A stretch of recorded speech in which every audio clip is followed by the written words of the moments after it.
Oke. Assalamualaikum warahmatullahi wabarakatuh. Saya akan memaparkan materi malam ini, bagaimana memulai menulis makalah ilmiah. Jadi mungkin yang hal-hal kecil tapi mungkin berguna bagi Bapak Ibu yang baru memulai menulis. Jadi di sini kita fokus ke bagaimana mengelola pekerjaan penulisan. Jadi tidak langsung ke teknis sebagai awal bagaimana kita memulai menulis. Pertama kali, ini tip dan trik saya, bahwa kita buat folder penulisan. Jadi dalam satu proyek penulisan kita ada folder, jadi bisa silakan sesuai dengan keperluan Bapak Ibu. Data, writing, jadi masing-masing diklasifikasikan menurut pekerjaannya sampai dengan nanti final paper yang sudah terbit, proses revisi sama submission nanti. Hal ini berguna bagi Bapak Ibu yang menulis nanti dibutuhkan bukti-bukti pelaporan penulisan, atau mungkin submission di sini butuh bukti-bukti untuk proses publikasinya. Hal ini berguna bagi Bapak Ibu yang membuat laporan atau untuk pengurusan paper untuk bukti pengajuan jabatan fungsional dosen.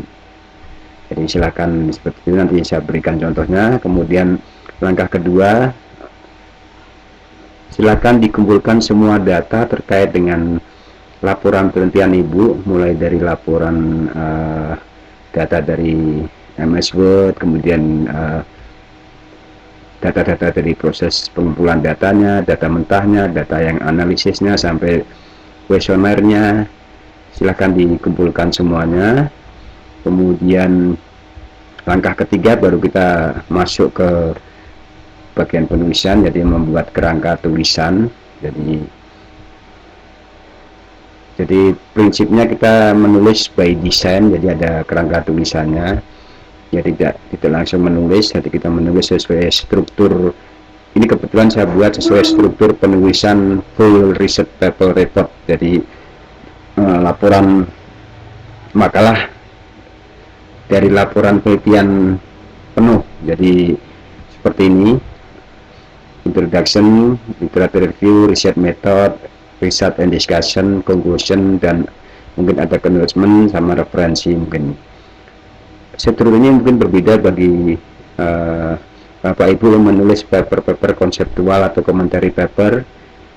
Seperti kita ketahui, dari bentuk makalah ilmiah itu bisa banyak macam jenisnya, mulai dari full research paper, conceptual paper, descriptive analysis report, atau commentary paper, atau sekedar review dari sebuah buku. Itu bisa jadi juga publikasi ilmiah.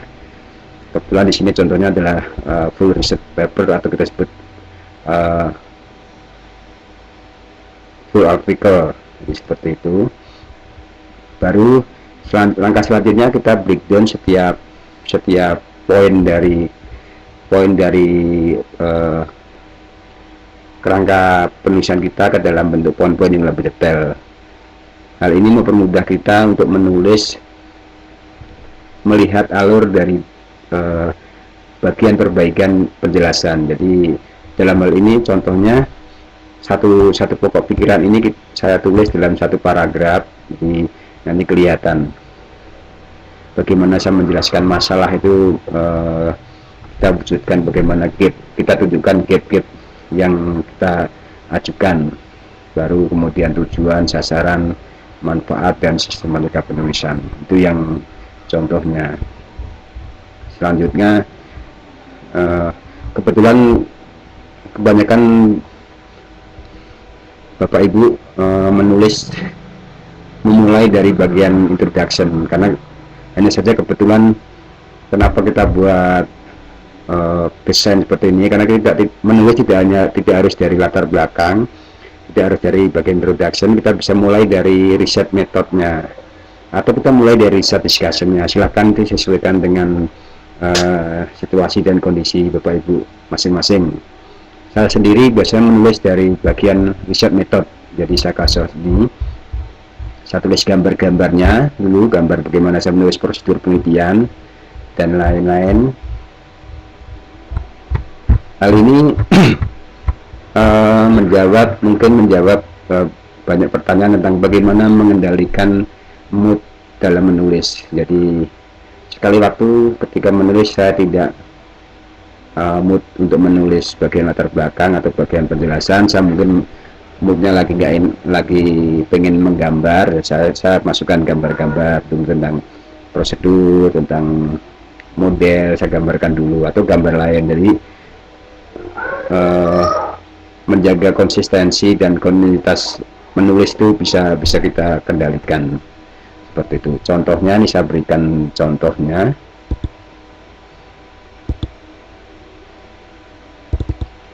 Ini contoh bagaimana saya menulis paper pilot study, riset saya yang dijadikan riset oleh mahasiswa bimbingan skripsi. Jadi bagian data di sini semua data tentang penelitian saya kumpulkan, mulai data analisis, data mentahnya, kemudian kebetulan ini proses penelitian sudah selesai. Gambar-gambar saya kumpulkan selama proses perjalanan penulisan. Saya sarankan di sini Bapak Ibu gunakan aplikasi untuk pembuatan gambar. Contohnya dalam ini adalah saya menggunakan Microsoft Visio untuk menggambar, jadi tidak menggunakan fitur yang ada di Microsoft Word. Saya gunakan aplikasi untuk menggambar yang lebih mudah, yaitu Microsoft Visio.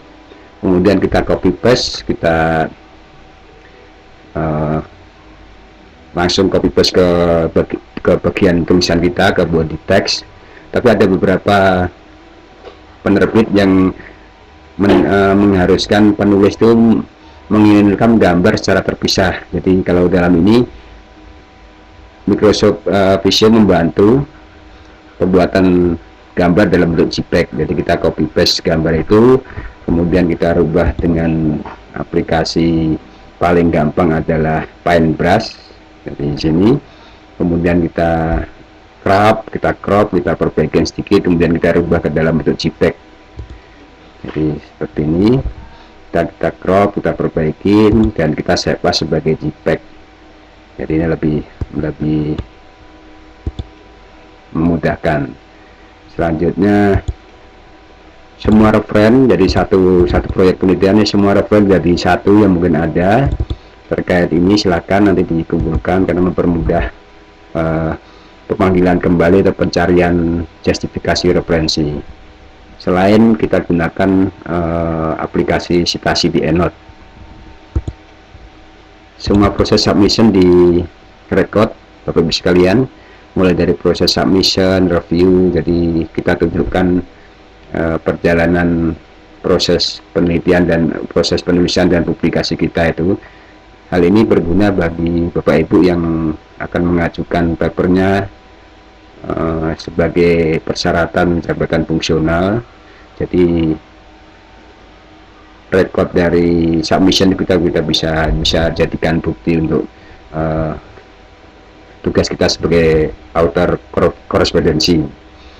Biasanya begitu, karena author korespondensi nilainya menjadi berbeda saat ini. Bisa kalau kita penulis pertama dan author korespondensi, jadi nilai kita 60% dari makalah itu jika tulisan kita ada penulisnya dalam bentuk tim.